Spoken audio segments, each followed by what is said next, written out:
Hello, my friends. John LaRuffa here with another Straight Up Solo. And in this episode, we're going to be taking a look at tiny epic dungeons. There we go. And we're also going to look at what you get when you throw in all the expansions that are out right now, which is like the story mode. The deluxe comes with the potions, etc. I'll kind of go in that in a little bit detail. But I'm going to show you what it looks like and how it plays from a solo perspective. And then I'll give you my thoughts on it. And maybe you'll figure out whether this is a game that you want to add to your collection or that you want to avoid. So let's go ahead and take a look. Okay, folks, and as usual, please like and subscribe to my YouTube channel if you haven't done so already. And if you have, I really appreciate it. Thank you so much for doing so. So this is what the game looks like when you set it up at the beginning of a solo. You'll notice right over here, I've got our time track, and this time track has this torch. And every time you take an action as far as using one of your turns, this torch is going to go down. And as it goes down, it's going to cross over certain spaces. It crosses over spaces like this, you add a goblin to it, to the board. You add it in the center space right here. For crossover spaces like this, you are actually going to take any action on all the revealed enemy cards that they show in the order of 1, 2, 3, 4, etc., and then the minions at the in space number 5. Okay. The other thing is, if it gets down to here, you immediately lose. Now, the whole point of this game is to try to beat the boss before you run out of time. The time is, again, shown by this torch. And you're going to be exploring this dungeon, trying to do a couple things. Number one, you're trying to find the actual boss's entrance to his lair in this deck, and it's in somewhere in the bottom 4 cards. You're also trying to find and kill 2 minions, and the minions look like this. I'll just show you a couple of them. They have different defense, they have different attack, they have different counterattacks, and they have health. And then this is the thing that they do to you when you flip that spot like I was talking to you about. And there's a whole bunch of them here when you combine the all the expansions. But really, you're only ever going to see 2 of them per game if you're playing solo. Once you've killed both of these, you will have done enough to unlock the boss. And the boss is you're going to take that health marker you had on the minions, put them over here, and then the boss is going to unlock and the lair is going to flip over. And on the boss, this is the boss's lair and his information. It shows what it does for counterattacks, how fast it moves, what its defense is, and then you're going to have to hit it for 16 damage in a solo game to kill it. You also have to get these 3 different seals put on it to be able to go deeper into the health. It's like these are things that are preventing the actual boss from being hurt deeper into it. And you see one of them is revealed right here in the beginning of the game. The other 2 will come from the minion cards when you flip them up. There's 2 of these minion cards someplace in this deck, kind of in the middle portion of it, and you put one of the what do you want to call it, seals on that card. And what you're going to do is you're going to actually have to march this and taunt this boss around, and as soon as they move into these rooms that have that seal, they're going to go ahead and put it on their card. And so you kind of have to lure him around this dungeon and move around to get him to actually cross those things, and when he does, that will then make it possible for you to drop the health lower and then ultimately kill him. Now, you're going to have 2 heroes in the solo game. You must play 2 of them. And the heroes have health and they have focus. And the focus is what you use to activate all sorts of things in this game. And the health is very explanatory. It's health. There are 3 categories of dice you roll. You roll things for strength, you roll things for agility, and you roll things for, I think it's intellect or mystic or whatever. I can't remember, but it's the one with the scroll. And the strength usually has to do with strength weapons. The agility usually has to do with range weapons and such. And the other one has to do with spells. You're also going to come upon different things and traps and such in this dungeon. And then when you do those, you could do a skill test of any one of those things. But you can only ever roll 3 dice. Now, these dice are unique in that when you roll the 3 dice, you have dice that say 3, well, they all are the same, but 3, 4, and 5 sorry, 3, 4, 5, and 6, pardon me. And that would be like your base number. But what you also have is the 2 and the 1 is +2 and +1. So if I get a lucky roll, I could roll a 6, for instance, and maybe, you know, this +2, and then maybe I roll a 4. Well, you always only choose one of the dice to use, but you can use any plus numbers on it to add to it. So if I did that, I'd be able to take this 6 and make it 6 + 2 is 8. And if I have other things giving me pluses and such, I can do that. But one of the other things that you always can do is spend 2 focus to turn a die up or down one face as much as you want. So if I had this situation right here and I wanted to spend 2 focus, I could turn this 3 into a +2. All of a sudden now I've got a 10. And I think that's a unique thing about this game, the way they do the dice, because you end up being able to manipulate these things, and the +2 and +1 is a little bit more flexible than you would think in most dice rolling games when you only have 3 of them. The other thing is if you don't use a die, you get whatever the focus is on it, or even the heart to heal. Sorry about this focus here, speaking of focus. So you actually, the more you roll, the better you are, because you're going to end up refilling your focus. You're going to end up refilling your health for your guys, and that's going to be good. Now, this game has a ton of little icons, okay? And that's probably the most difficult thing about the game, is that you need to be able to speak iconography. And you know what? Luckily, they have those right there that help. And you have these, you know, the back of the book and this other thing. So it folds out like that, which I think is great. This is very helpful, and I'm glad they did this. So you don't have to dig deep into this rule book to find out what all these little things mean. And this will take a little bit of time to understand and learn. And then, you know, the way that everything works, this is a game that does take a little bit of doing, okay? This is a 20-page rule book here. And even though it's in a small box, I would say this game is definitely medium to medium heavy in complexity, just because there's a lot of little things here. However, luckily, all the little things make sense once you learn them, so it's not too bad. But I will tell you, there is a little bit of a learning curve in this game. So let me show you a couple of turns and help you understand the flow.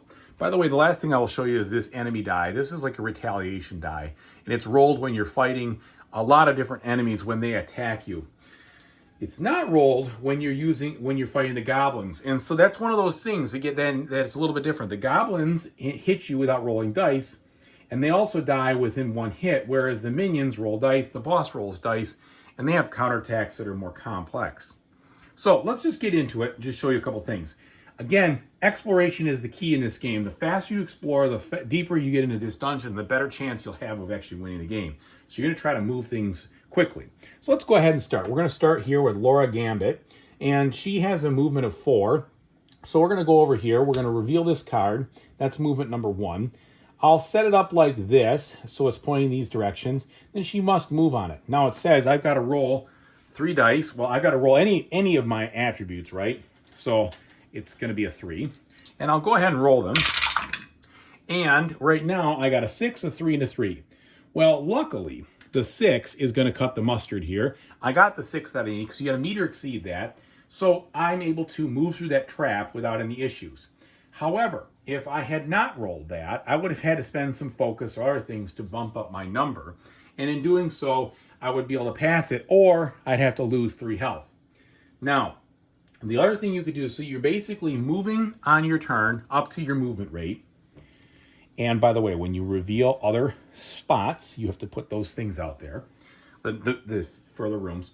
But as soon as you stop to take a main action, your movement is done. So I would actually like to take a main action in this room and, you know, maybe disarm this trap for good. But I need to focus on exploring, because if I sit around and do not too much here and just teeter, I'm going to run out of time and lose this game. So I'm going to explore again. I'm going to move again. I'm going to flip this one over. This is, looks like another, actually this is a treasure room here. So what this means is that at any time I can go in there and roll. And if I get a 7, then I gain a discarded previous item that was discarded. If I don't, then I lose a torch, all right? So effectively, that blocks me out. So that was move number 2. So I went 1, 2, and I've got 4, right? So let's go 3. Now at least that I've seen that, I know where that is, and I could have, if I wanted to, done that, but there is no, you'll notice there's nothing here that's in the discard pile, so that doesn't help me right now. We're just going to leave that alone. Actually, I take that back. You see, when it comes to these icons, I still haven't learned them fully. This actually means flip one from the top of the deck. It's not the discarded one, I don't believe. Let me just check on that, but I'm pretty sure it is flip from for the top of the deck. The discard, and this is what I'm talking about. You know, you do need to learn these things fairly well here. Yeah, so, nope, I was wrong. See that? It's got the arrow. That arrow means discard deck. If I wanted to discover a new one, it would look like this. So it just takes a little bit of learning there to get that under control. All right, now I could go to the one more spot, but I'm not going to do that. I'm going to try to discard this or disarm this trap for good. Now I can only roll 2 dice. You see how it shows that icon there? I can only roll 2 and I have to get a 5 or greater. So let's roll the 2. All right, and look at that. I'm really lucky. I got a 5 and I got a bunch more focus. Well, my focus is maxed out, so I'm in good shape there. No real worries. Okay, so I'm going to go ahead and disarm this. You put this token right in this treasure room, and that disarms it, and I also get the bonus. Now what that means is anytime I move through here, anybody moves through here, we don't have to continually check to see if we get hurt from the trap. But I do get a loot card, and my loot card in this case was the Cursed Dragon Scale. Okay, so, that's funny. I'll lose 1 defense when I use this, but it gives me +1 on everything else. So that helps me to be able to roll more dice in every category. You can never roll more than 3 dice, but this is an interesting one, and probably one I'm going to take on right now at least. I can always discard it later, but that gives me more dice. It does weaken my defense, so I'm going to have deal with losing more health, but I do have a lot of health with that person. Okay, turn's over because I took my main action, and I don't want to take, or I can't take any more free actions. The free actions are all listed with the orange icon on it. All right, so I move this down. Go to my next guy. I'm going to have him. Now, he only has a movement of 3, so let's go up here. Let's see what we find. Okay, we've got a goblin. So immediately when you move into a room with a goblin, you immediately have to do this. You lose a health. All right? Then we set these out. But you notice how I'm getting the cards out of this stack as fast as I can. Now, the first goblin I fight is going to be this guy. He's a spelly goblin, and that comes from the story adventure one. So this is kind of an expansion goblin. He will have a movement of 3, a defense of 5. In order for me to kill him, I have to roll a 6 or greater because I have to exceed his defense. A little bit of a difference here. On these tests, you have to meet. You don't have to exceed, but when you're fighting, you have to exceed. So it's a little frustrating because it's a small little difference that just adds to a little bit of confusion, which shouldn't have to be there. I think they should have just said one or the other. You know, they should have made this, everything has to be exceed, and then you wouldn't have to worry about it. Now, I know why it works that way because of the way, well, okay, if I hit him and I tie, then we don't do any damage. I get it, but it would have just been one of those quality of life things that might make it easier. Now, once you're in a room and you've entered a room with a goblin, you're forced to stop. So I can't keep moving. But if I wanted to, another small nitnoid thing, if on my next turn I started in a room with an enemy, I can move out of that room. So that's a little different. When you get in there, you're stopped by it. But when you're there already, you can leave. All right, so I'm going to fight this guy. And I'm going to use my standard attack here. So it's 3 dice. Ooh, that's bad. +2, +2, +2. That is no good right there, folks. So I've got to deal with something to get this thing up.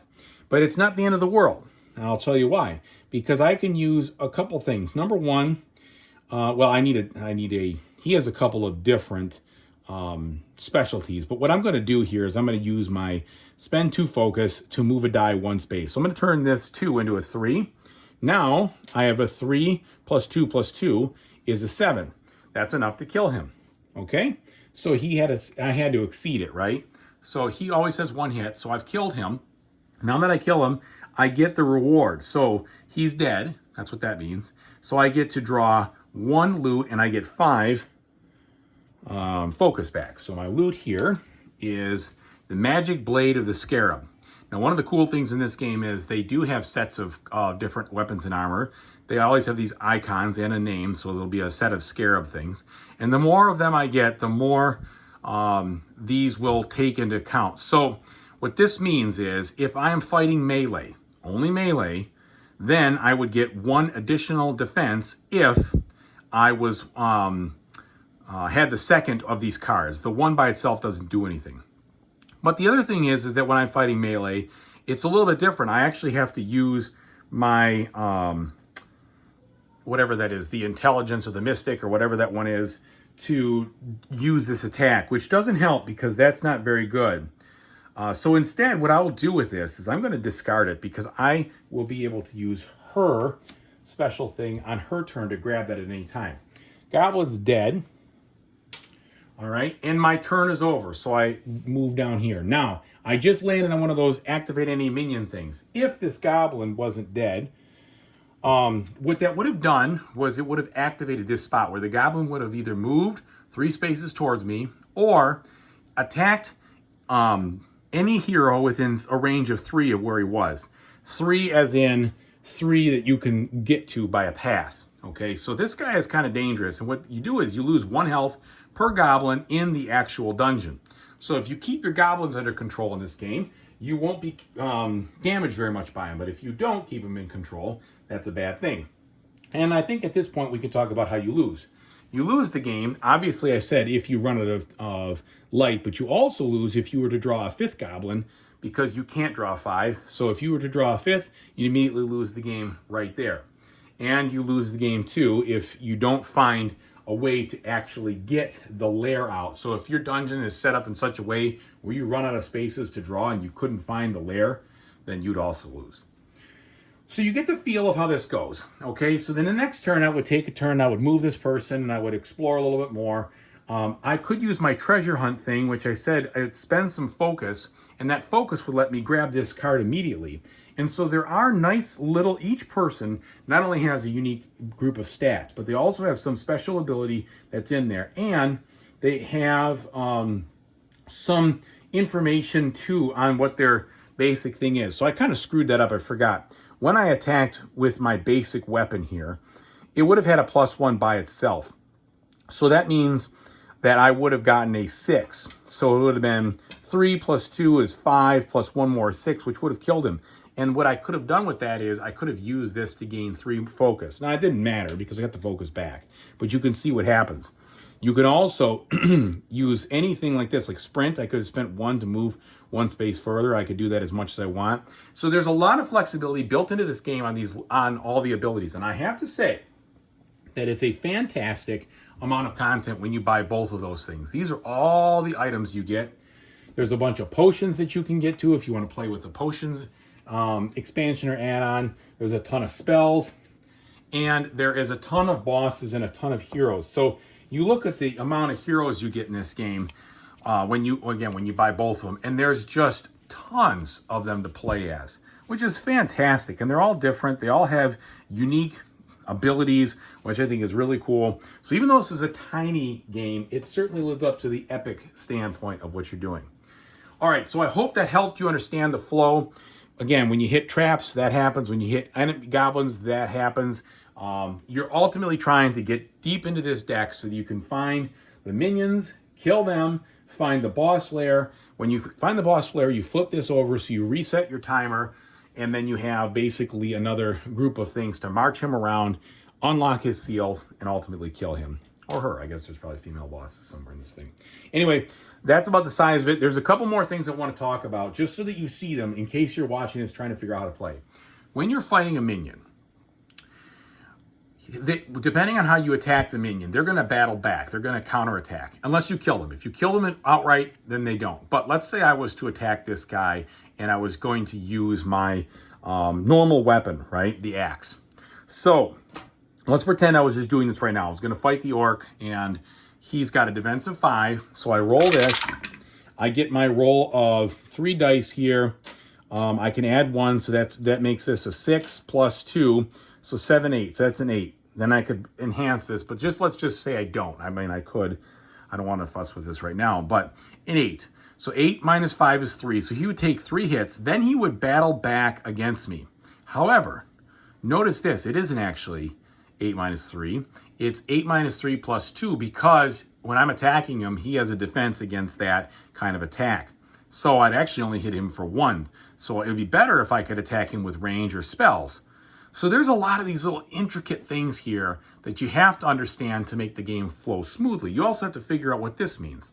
So let's say, again, going back to everything, I hit him, then he hits back. So what he's going to do is he's going to roll this die. And in this case, this is where it collapses all of your defense. So what that means is no matter how much defense you have, it's all zeroed out, and this is what goes through. So in this case, he's going to hit you for 2 when he attacks that way. But let's say I had gotten a 3. So a 3 would have worked like this. If I got a 3, it would be 3 plus 2 is 5. I would look at my defense. I would see that, okay, my defense is 2, so 5 minus 2 is 3. I would have taken 3 hits, unless there's some other armor I have.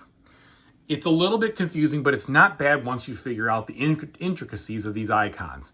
That's one thing. And then the other thing about the boss cards is that the boss cards are really complicated. When you get into a boss's lair, you go into this first spot, but you can ultimately go to any of these spots. And when you do, depending on where you are in the turn, certain things happen. So as you move deeper into the lair, you usually get better bonuses and buffs to help you do damage to the boss.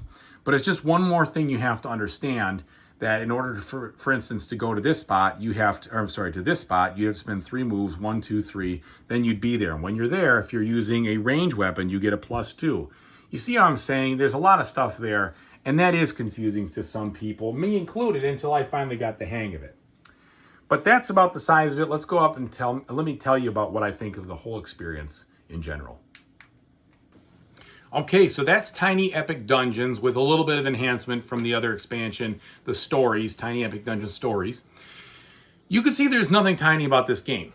I mean, besides that they come in an inconveniently small box, which I have to say is kind of frustrating. It is difficult to put everything back in this box if you've sleeved everything like I have. I'm going to end up having to use some rubber bands, and the box lids are going to ride a little bit higher. And as best as I can, I think I can barely get it in, but there is still going to be a little lift. That's frustrating. I mean, I know I don't have to sleeve it, but I wish designers would make their boxes a little bit bigger. I know it doesn't fit the bill, but maybe make your expansion a little bigger so the story box is as big as the other ones, so that way you could at least fit everything in if you sleeve it. I digress. That's a personal problem, but one where you've got all these cards, you're constantly going to be shuffling and building the decks and everything else. You need to make sure that everything is in good shape. That aside, I think this is a really, really good dungeon crawler game.